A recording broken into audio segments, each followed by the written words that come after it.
Welcome to First and Future Live, a bi-weekly program of North Carolina State's Institute for Emerging Issues. Today is the second part of a series of podcasts we're going to be doing over the next few months that are focusing on how we can increase the percentage of people in North Carolina who have some sort of credential beyond high school.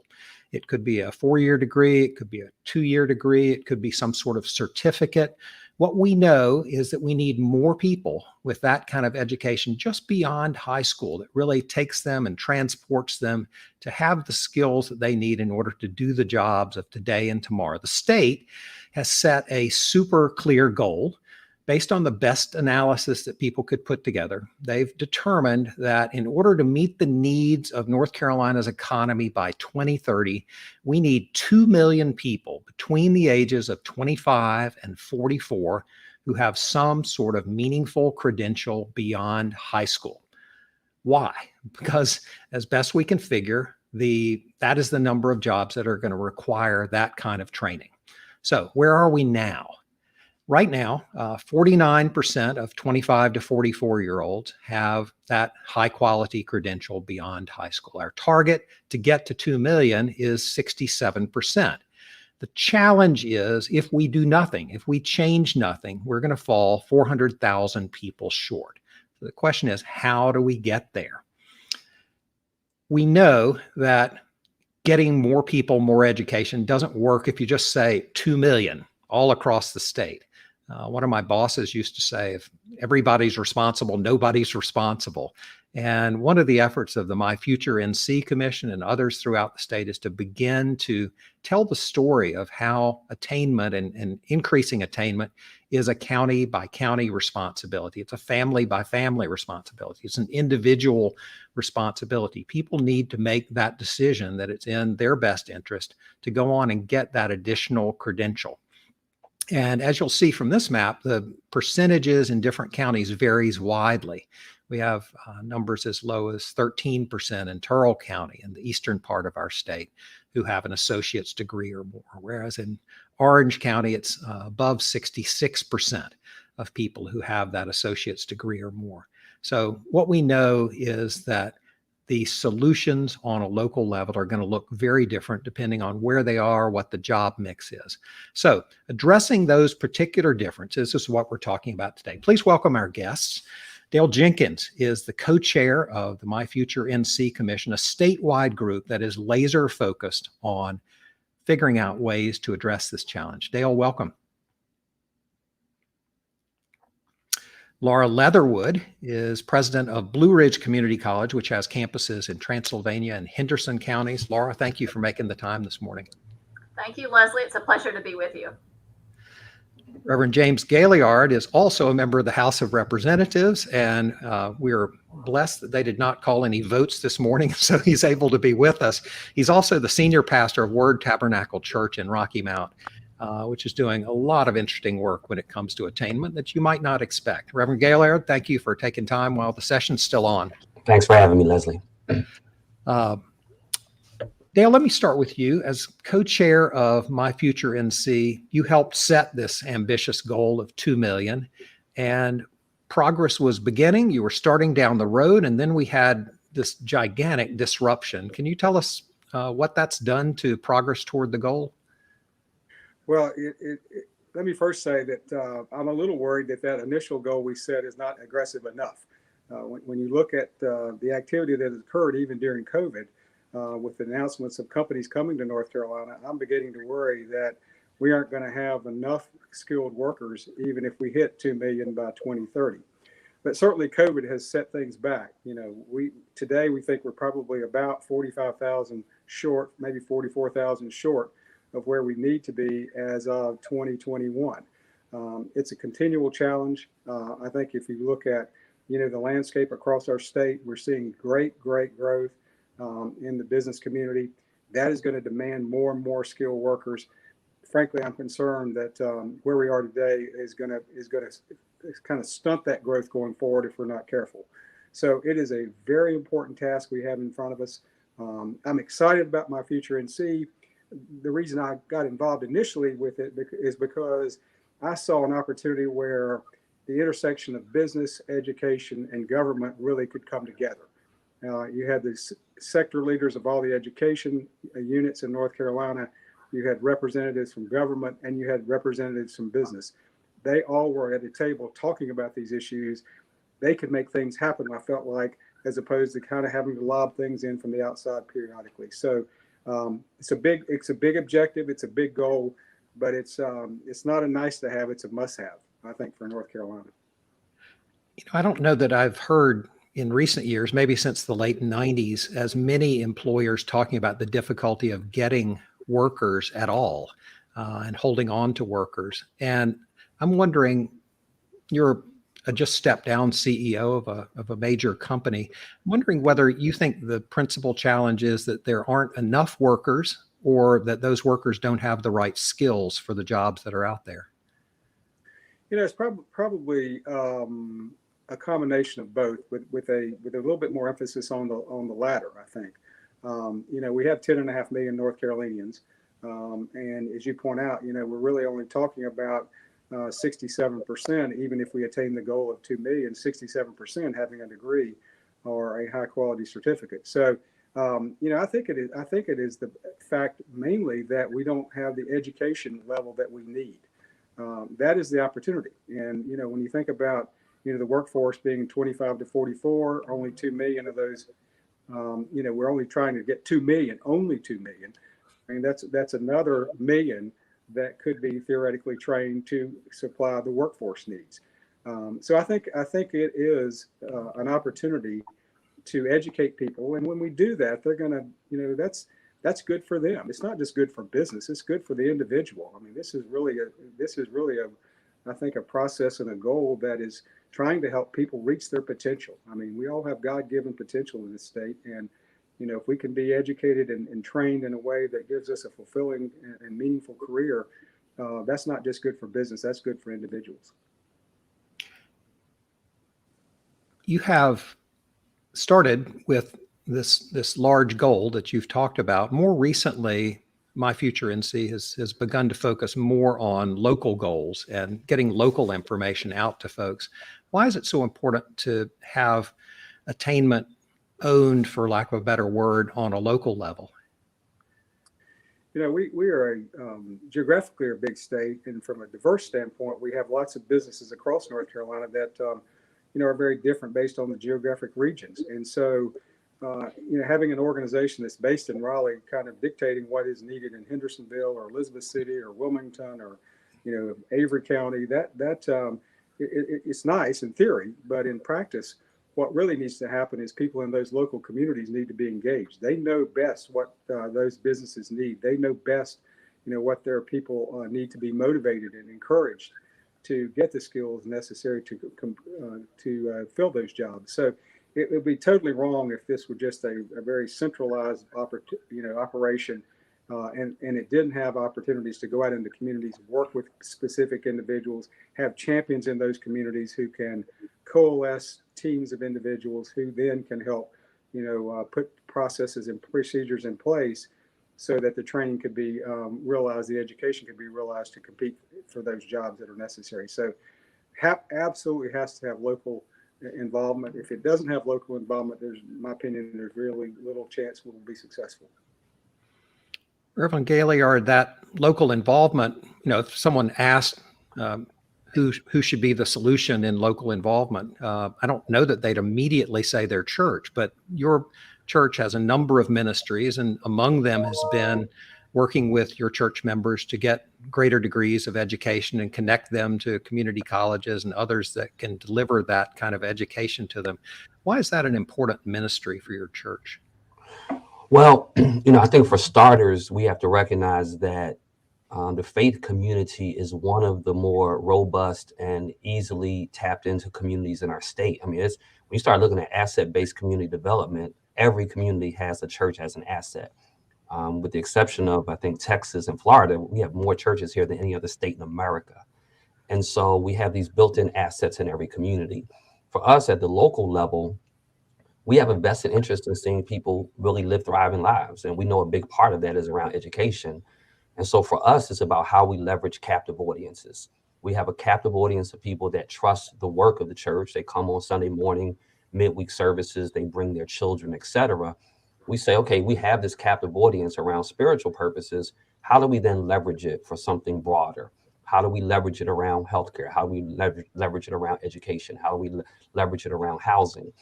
So what we've discovered, and our local employers are discovering, is that sometimes they do better with sharing job announcements with the church and with community-based organizations than with even other organizations.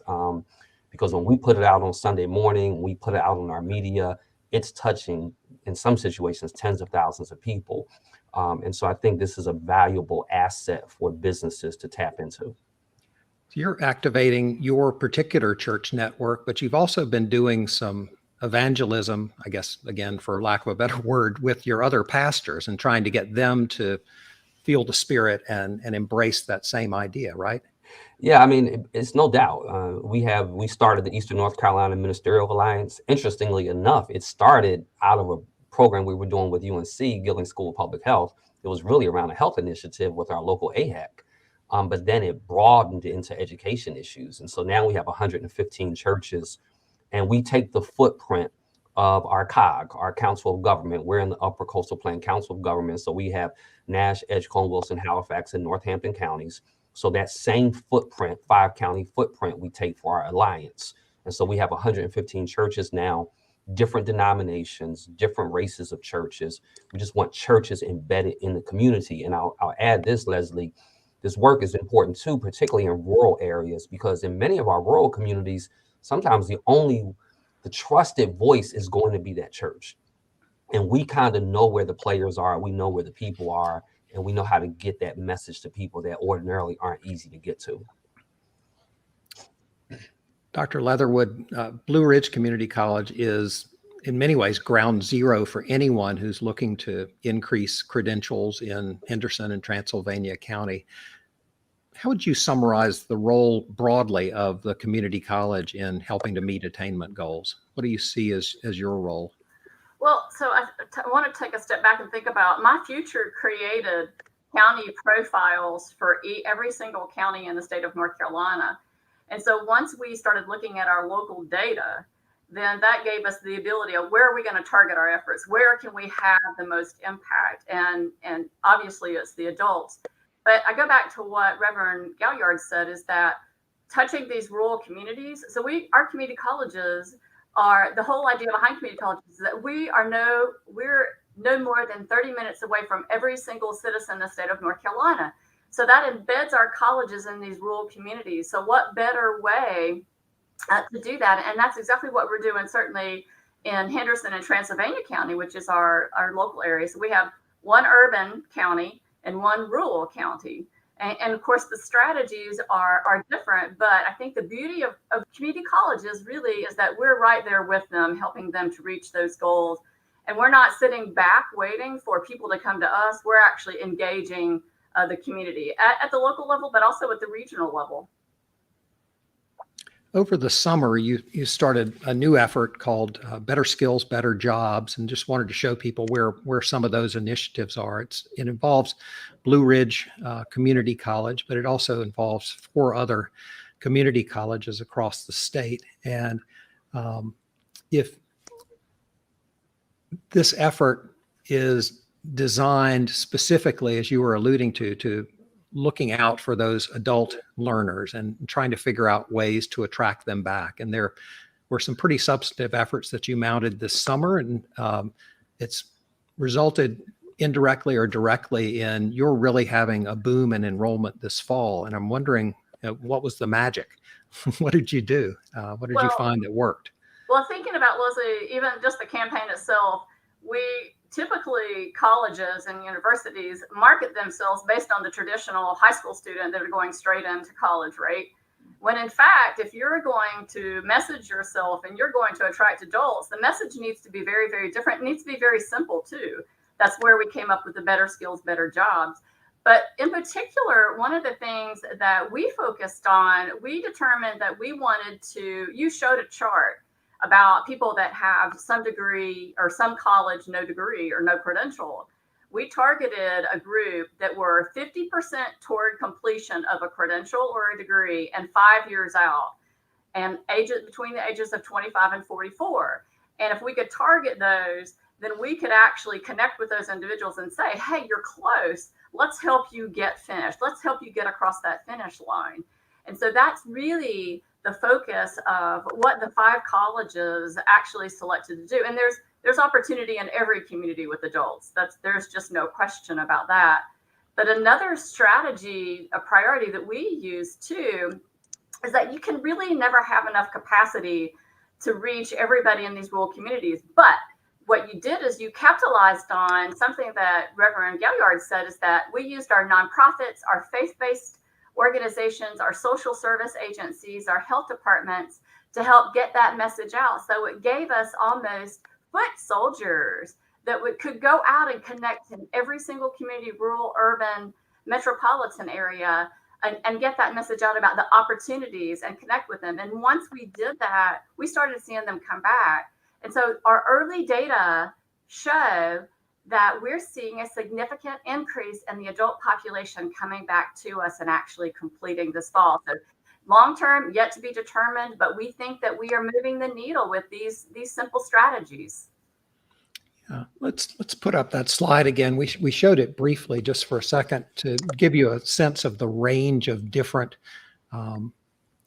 challenges that communities face. We talked about there's some high achieving counties where a great percentage of people already have an associate's degree or more. And then those numbers vary pretty widely. But each county has a particular challenge when it comes to attracting back those adult workers. In Transylvania County, it's about 25% of people that have some college, no degree. About the same in Nash County. I think it's 22%.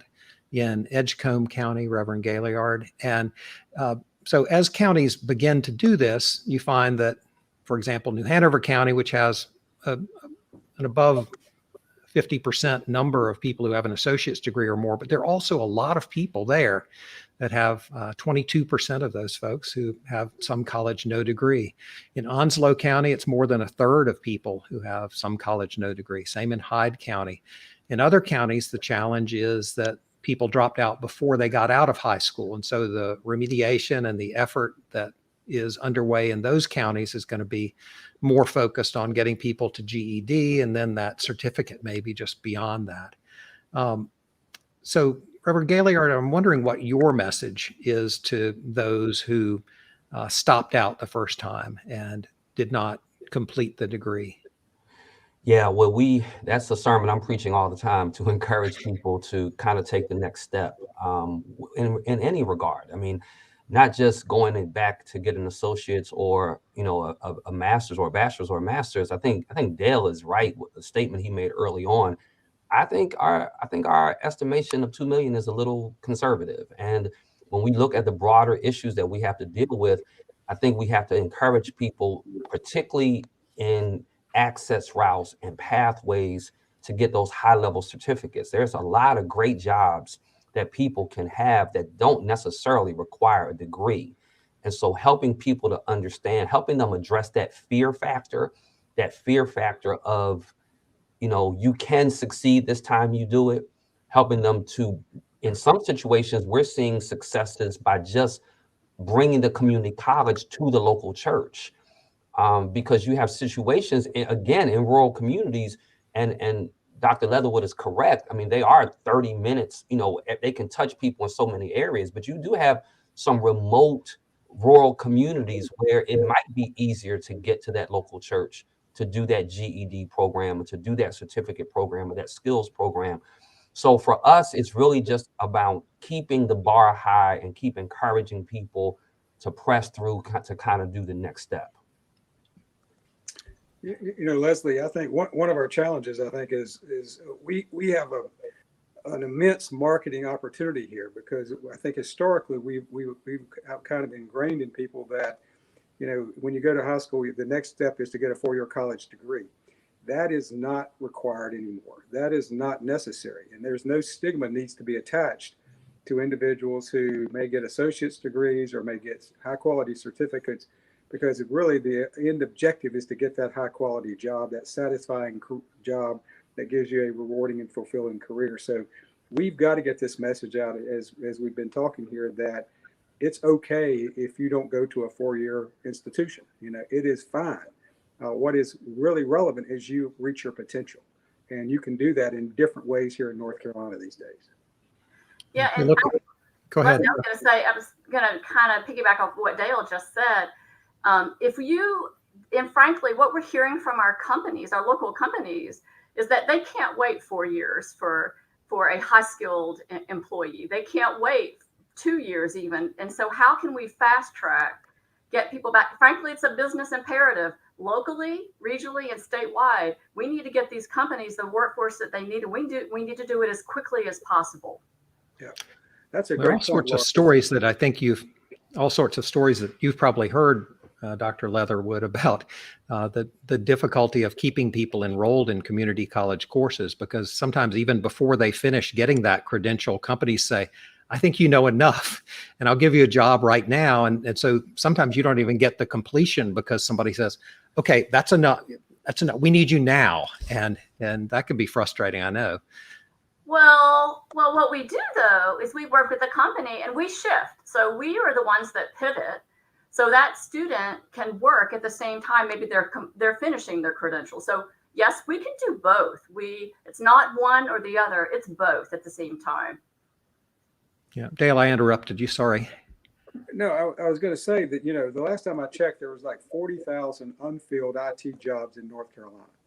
And, think about that, 40,000 unfilled IT jobs. And that's before Apple gets here and others that have announced, recent expansions, or, they're coming to North Carolina. So, one of the things that is going on now is some of those companies are coming together and saying, these are the skills we need. We may not need some of the current programs that are out there today, could be modified so that we could get workers faster, as Laura just pointed out. I mean, some of them can't wait, that long. So I think we have to be open-minded about some alternative education arrangements, maybe things that we haven't tried in the past, we haven't done in the past. If we have to be willing to do that, I think, in order to meet the needs that are out there. Reverend Gailliard, you have, I can't remember the last numbers, but let's say well north of 2,000 parishioners who are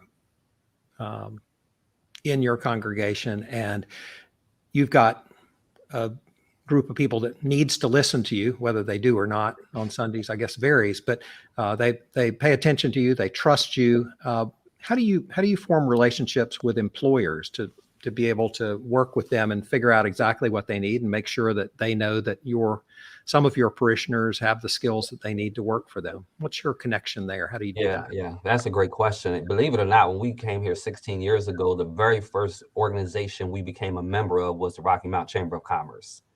And so we started day one building relationships with business owners, with CEOs, with hiring managers, because we recognized, we did a survey in our congregation, and we found out that at one point in the life of our church, we had a 36% unemployment rate. And so we knew that the church would not grow if we didn't help people find jobs. And so we jumped into that space. And so now, over time, having worked with the chamber, which we do a tremendous amount of work, working with our larger employers. So for us, it's Rocky Mount Engine Plant, who makes the Cummins diesel engine. It's Pfizer, it's Hospira rather. Those are some of our Firestone, the tire manufacturer. So working Cheesecake Factory, working with Purdue, working with those larger employers in our area, identifying what the needs are, because I think this is where the intersection is. Laura is great at saying to the employer, hey, because we see this all the time, tell me the skill set you need, and we can create a curriculum around it, and we can make sure we can produce it. The problem is there are some other skills that are not necessarily taught that employers need around work ethic, around team building, around how not to be on your phone while you're on the assembly line. I mean, these are some really basic things that really are better communicated with a trusted voice and a trusted audience. And so that's kind of where a guy like me comes in. because there's a group of people we're not talking about in this conversation that absolutely has to get talked about if we're going to make the goal. That is those 16 and 19-year-old disconnected youth who dropped out of school and also are not working. We have thousands, tens of thousands of them in the state. And we recognize that if we don't help them get the skill and help them get the skills necessary to work, they're going to be in a pipeline already that's going to end either to imprisonment or death. And so we've got to find a way to incorporate that group. And I think that's where the partnerships, Dale talked about the formation. I was fortunate enough to be with myFutureNC from day one before I was an elected official. And the charm of it was all the stakeholders were at the table. That's what's going to take it at a local level to get this across the finish line, in the same way that you have business and community and education and philanthropy, I might add. In the same way you have all of them at the table to create the formation of myFutureNC, we need them at the table at a local level, because each of us play a different role, but each of the roles are pivotal. I wanted to show just one more slide, and this is a group of local initiatives that have come together across the state that are really trying to do that matchmaking that both Dr. Leatherwood and Reverend Gailliard and Mr. Jenkins have all spoken about. They're called Local Education Attainment Collaboratives. And this is the joint project of NC Impact over at UNC Chapel Hill and myFutureNC. And these are counties or clumps of counties that are coming together and saying that it's going to be better if education systems can work better and more intentionally with the employers in their area to make sure that people are getting those skills. So you'll see a group in light green in the western part of the state. That's one that Blue Ridge Community College and others are part of through the Land of Sky area. There's a STEP partnership in Nash and Edgecombe counties where Reverend Gailliard's church is. And there are 13 others across the state. In fact, they're meeting today to talk about local education attainment collaboratives, how they can work together. What's the value of looking regionally? So we've talked about kind of at a county level, but in many of these LEACs, these local education attainment collaboratives, they're saying, look, the workforce really is regional. People are commuting from county to county, and we know that's true. What's the importance of thinking regionally? Well, I'll just jump in real quick because I was going to make that very point. Our STEP program is, strategic twin counties. And so Rocky Mount divides between Edgecombe and Nash County. We have Wilson County very close by. And I think that is going to be the real appeal to our rural communities. We're going to have to work regionally and together because none of us have within our own counties all the resources necessary to do the work we have to do. And if other areas are you talk about Raleigh and Durham and areas like that, they work strategically together. We certainly have to do that. And so we're finding that the charm of being successful here is expanding to 2, 3, 4 counties.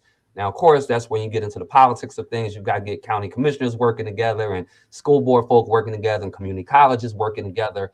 But I do think that people recognize, listen, when I leave my driveway to go to Raleigh, in 45 minutes, I'm from my driveway to my office in Raleigh. It's not a bad commute. I would even argue it's probably a better commute for some folk who live in Raleigh, depending on where they have to go in that area. So, I have no traffic. It's a nice, easy ride. I can listen to my Audible. And I think employers are recognizing when you come into an area, you're going to cast a net. That's going to be perhaps a 45-minute commute. And we're also having migration of people coming here that are used to the traffic of LA or Chicago or Atlanta. So for them to have to travel 40, 45, 50 minutes to work is really not a big deal for them. And so we have to look at that regional approach. And I can kind of speak to the Land of Sky, which is, we've got Madison, Buncombe, Henderson, and Transylvania County. And it's our collaborative. We actually started it probably the week or two after myFutureNC had their big convening at NC State and actually codified the myFutureNC goal.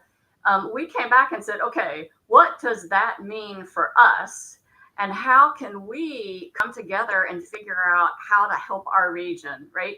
And he just mentioned that this in-migration, out-migration, people may work in a rural community, but travel to Buncombe County, or they may live in Buncombe County and travel to Henderson County to work. So you can't look at a singular county and think that you can do this work.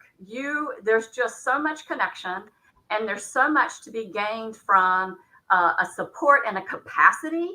And there's so many great practices that are happening, even in our rural communities, that could actually be replicated in some of our more urban spaces. And the same thing in the urban area or inner city that could be replicated out in our rural communities. So we cannot think just by county. We've got to think regionally now in just about everything that we do.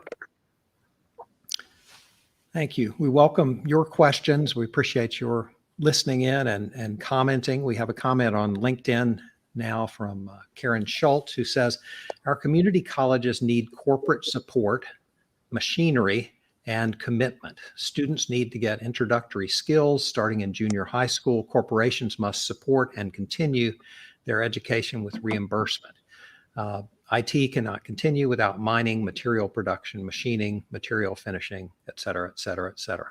So I think there are about 5 thoughts in there. Laura, maybe a quick reaction to this?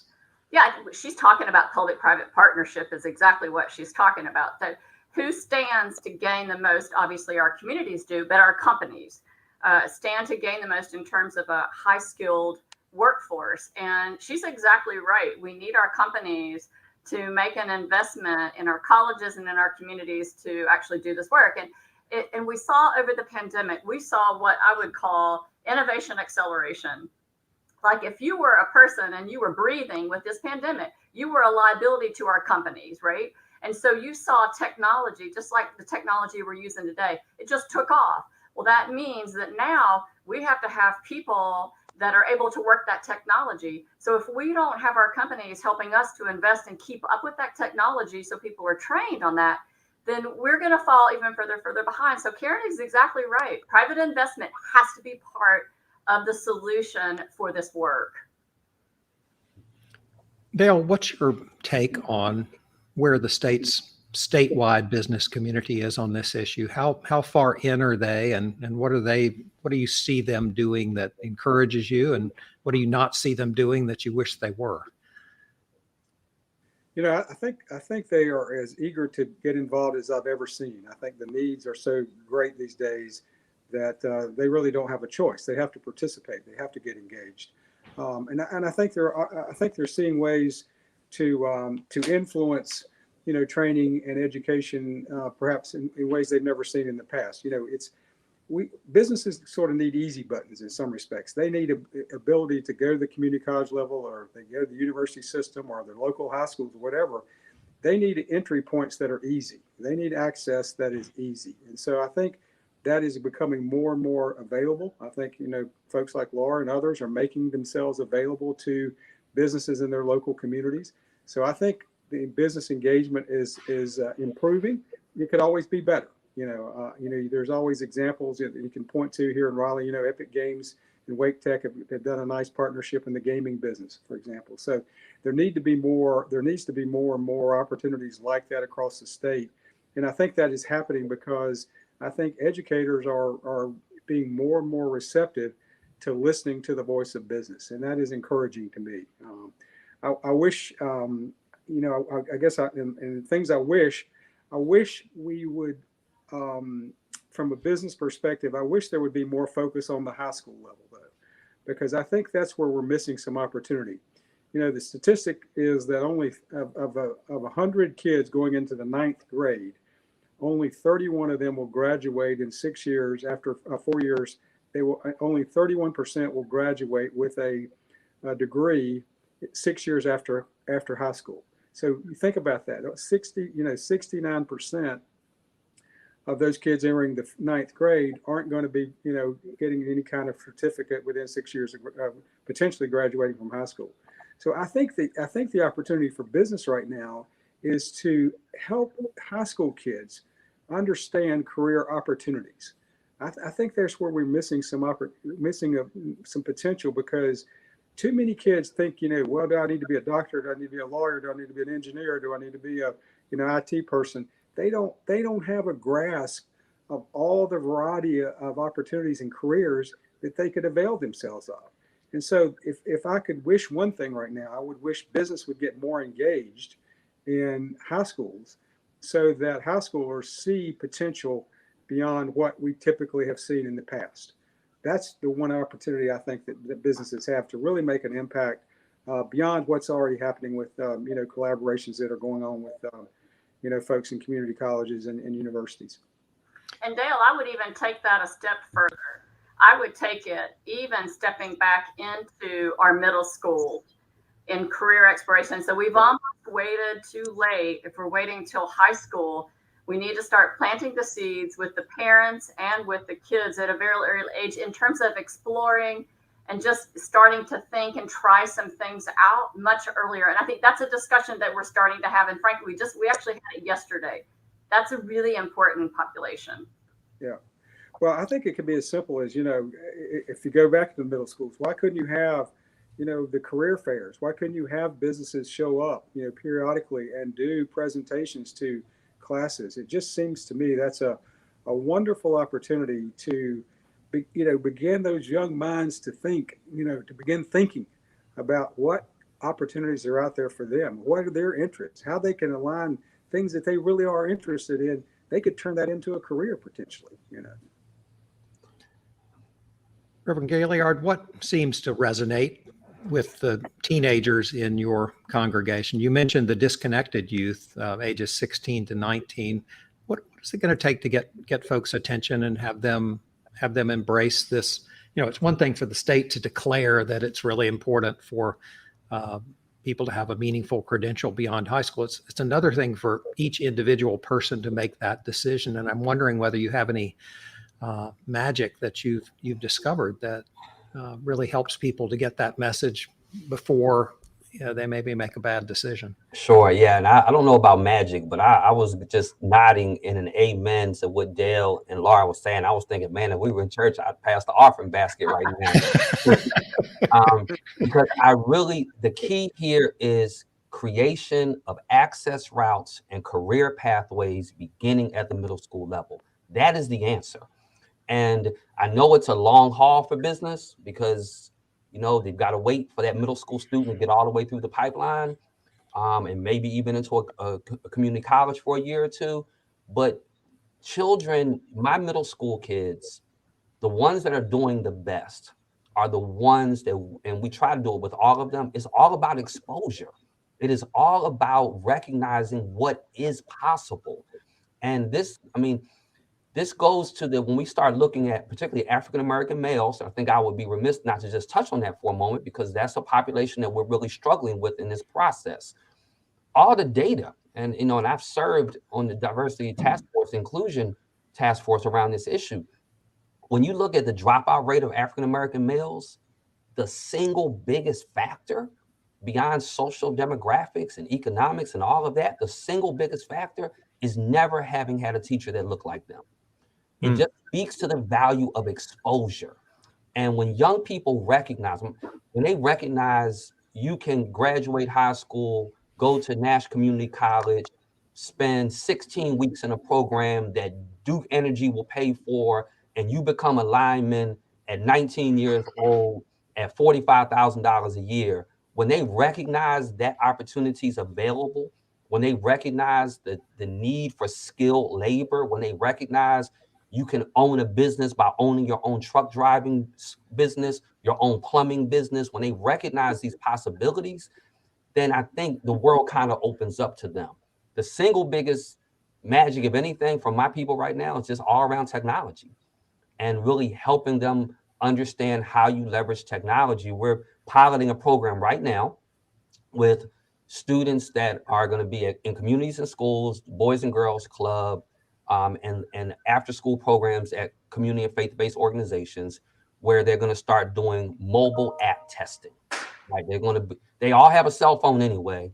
So you know what, the first 30 minutes that you're with us before we do tutoring, here's the app we're going to test, and we're going to do mobile app testing. And we're going to try to develop an interest around mobile app testing, because it's a great opportunity for business development, to leverage resources in other parts of the state. So then we can say to the great work that's going on in Winston-Salem and the Triad, hey, as you're developing all these new mobile apps, you don't have to go to Silicon Valley. You don't have to go to someone else to do the mobile app testing. We can do the mobile app testing for you in rural communities. And so trying to identify what young people really care about and then how to expose them to something broader to show them where the opportunities are. We're starting to get some amens in the comments. So you're preaching well, and I think they were also applying to Dale and Laura as well. But you mentioned the possibility of IT careers and getting that early start there. Karen Schultz also mentions the importance of the role that manufacturing companies can play in getting people that early exposure and see that manufacturing is something that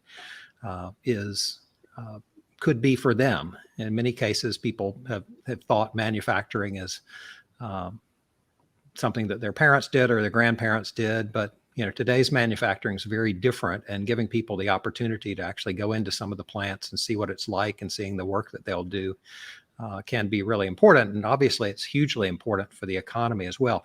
We also haven't mentioned yet the importance of the skilled trades.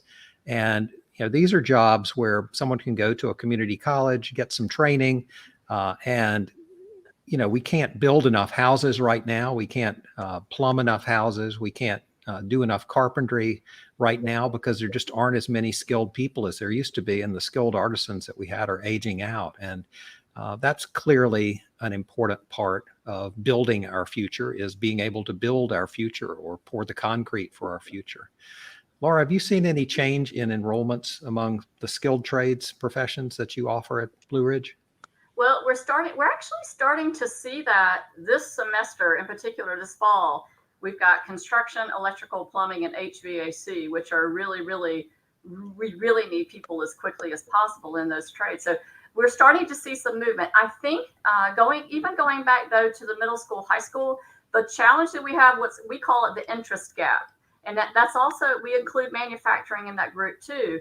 The younger students just don't understand that you can become a plumber. You can become a plumber and make more than a president of a community college does. You can become an electrician and make a lot of money. And so I think, again, it's that exposure to that opportunity.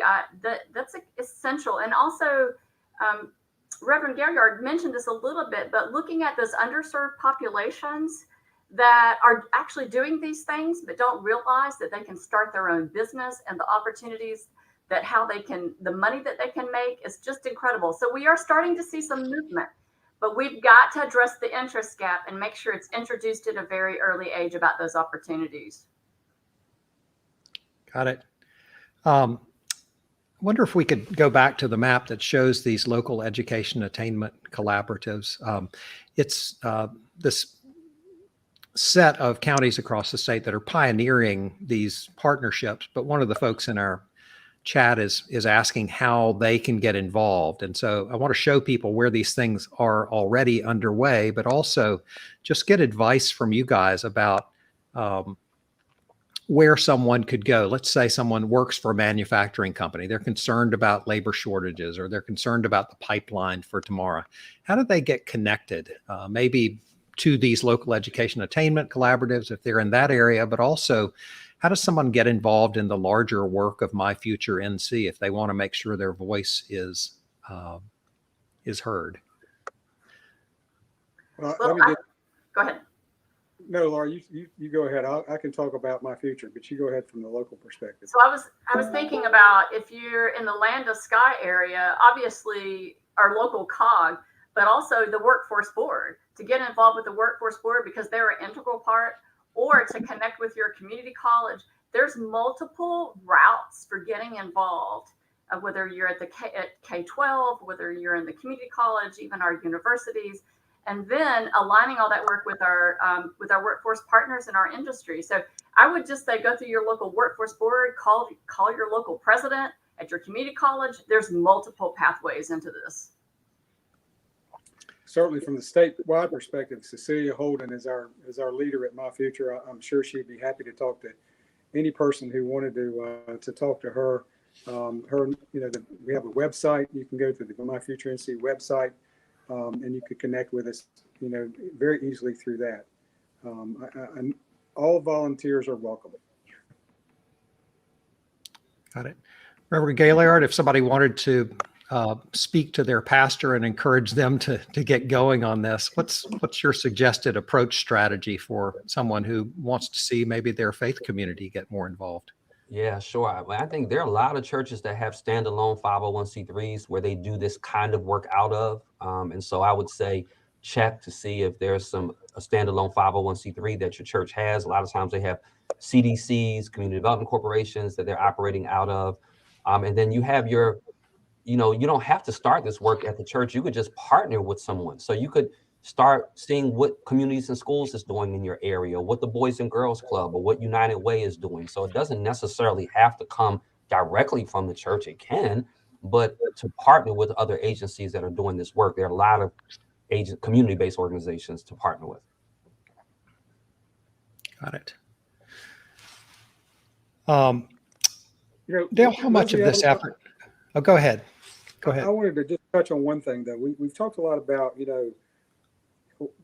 increasing awareness, increasing people's mindset about what potential opportunities might exist, but we can't ignore just fundamental needs for what we call academic readiness. Just being prepared. Making sure that our students are able to read and write and arithmetic. These are fundamental skills, and I'm encouraged that I believe we're beginning to make some progress, particularly with some of the initiatives that DPI is making on the reading modifications and how we teach reading, primarily at the early grades. And also there's programs now, I think, that community colleges are partnering with DPI on remediation programs so that students that are going into community college are more prepared from what I'll call the basic academic principles. So we can't ignore just fundamental, what I'll call fundamental education, reading and writing, arithmetic. Those things are important in virtually every aspect of in the business community. Yeah, and a good model of that is apprenticeship programs. That is a key model that helps to teach, get them ready for the workforce, get them ready for community college, get them ready for training.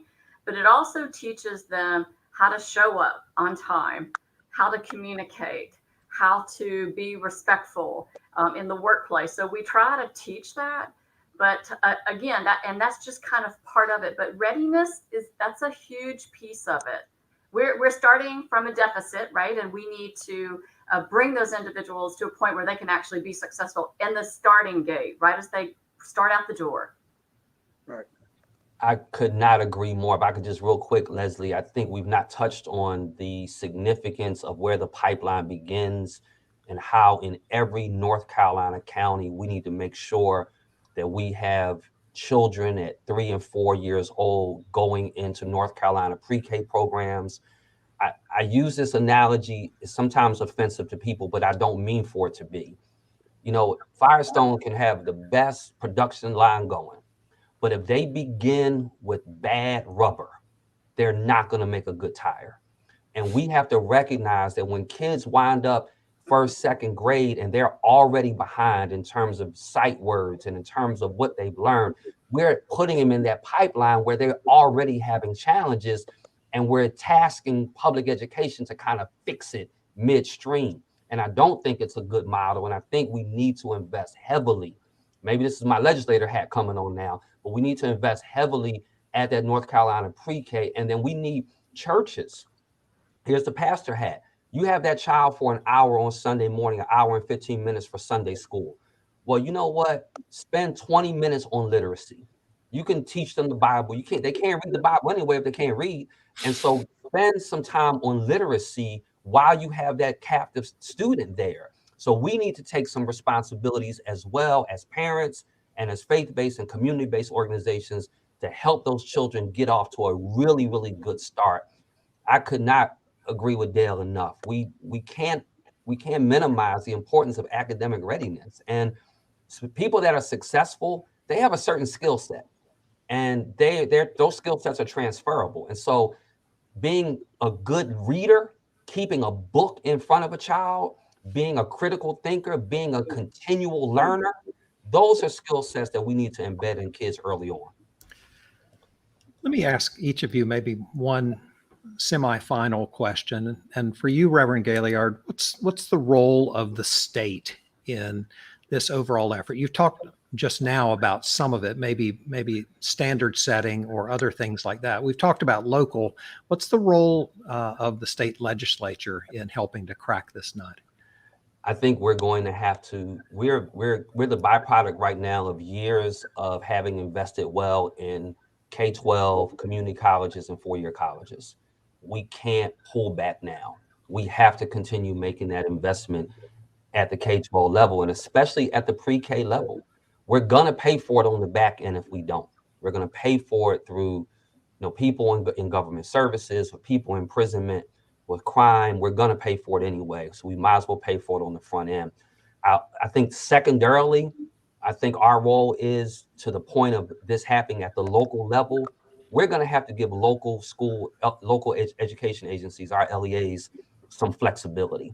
We're gonna have to give them some time and some ability to contextualize locally what we can tell them what we want the byproduct to be, but we have to let them flex to work with their individual stakeholders and community groups and their areas of philanthropy to get localized education to look the way it needs to look in their context. So we got to be flexible, and we don't, sometimes in the General Assembly, we're not given the flexibility that I think is needed. So there, I said it. Dale, talk about the role of the myFutureNC Commission. Both Reverend Gailliard and President Leatherwood are on the commission part of the myFutureNC. But talk about the role of that statewide organization. Reverend Gailliard talked about the General Assembly. You've got members of the General Assembly. You've got the leaders of each of the big education organizations in the state. You've got the business sector. Everybody's at that table. What's your role as this effort inches toward 2030? What do you see your stewardship role being? Well, I think we have a very important role of being a sort of an organization that facilitates, collects, and then disseminates, the ideas and information that is necessary to make this a reality. This attainment goal become a reality across our state. We have a unique perspective because of the people who do sit at our table. They are decision makers. They can make things happen. And whether that's, modification of how we teach people how to read, whether that's creating, opportunities in community colleges across the state, whether that's changing curriculum at the university level, that group of people has a unique responsibility. And that's what attracted me, as I said earlier, that's what attracted me to this organization, because it can touch local communities through these, the collaborations that we've got in place, the ones that will be in place as we move into the future. I think that has a profound impact, has the ability to have a profound impact all across North Carolina. So I feel a strong sense of responsibility for this group. It is an important organization. It is one that can really move the needle and make a difference. But it has to be an organization that listens. It is a collaborative organization. It is an aggregator of ideas. It is a promoter of good practices across the state, sharing best practices. It just has to be a caring, committed organization that doesn't have lots of egos, but it just focuses on getting results and getting work done. That's really what I think that organization needs to do. President Leatherwood, last word here. How do you turn this into a movement with people passionate about it and everyone coming together and pushing toward this common goal? How do you get more disciples following this path that you've begun to lay out? Well, I may live in a dream world, but I already think it's a movement, right? And we're making a difference already. But I think about some of the things that frustrate our agencies, and I look at the role of myFutureNC and I look at the role of the legislature. We need to drive policy. We need to drive investment. We also need to drive flexibility. Sometimes we get in our own way. And I think that being able to set those things aside and really drive the ability to do this work at the local level is absolutely critical. And I think that you'll see the movement. All right. Well, thank you to all of you. President Laura Leatherwood, the president of Blue Ridge Community College, Reverend James Gailliard, also a state representative from Nash and Edgecombe counties, and Dale Jenkins, the co-chair of the myFutureNC Commission. Thank you all for being part of this. Thank you. Thank you, Leslie. We'll continue these conversations about attainment over the next few months. We think it's one of the big emerging issues in our state, something that we have to get right if we're going to be successful going forward into the future. That's our show, though. First and Future is based on an idea from IEI Communications Director Greg Hedgepeth. It's produced every week by James Herrick. Slides by Renee Potts. Social media and chat from Kirsten Chang. Thanks to Pat Cronin of the Institute for Emerging Issues, who's sort of our lead thinker on attainment issues, and Cecilia Holden, as Dale Jenkins mentioned, the CEO of myFutureNC. If you want to find out more about myFutureNC, you can go to myfuturenc, all one word, .org. If you like today's show, we hope you'll let your friends know about it and look for the recording on IEI's YouTube channel or on our website, emergingissues.org. Next time, we move west to look at the after effects of some of the worst flooding that they've had in our Western North Carolina counties ever. You can see some of the pictures of what happened in mid-August. 98 people rescued, 6 people dead, an estimated $20 million in damages after a foot of rain fell in a day. After the floodwaters recede, we add up the damage to Western North Carolina counties and communities and ask what would need to change to help flooding be less damaging in Western North Carolina. Our guests are going to be longtime director of NEMAC, Jim Fox, the mayor of Canton, Zeb Smathers, whose town saw some of the worst flooding, and Yancey County Emergency Management Coordinator Jeff Howell, who got hardest hit and figured out how to help. Hope you'll join us September 14th, 9 to 10 a.m. for First and Future Live. I'm Leslie Boney for all of us at NC State's Institute for Emerging Issues. Thanks for joining us. We'll see you in the future.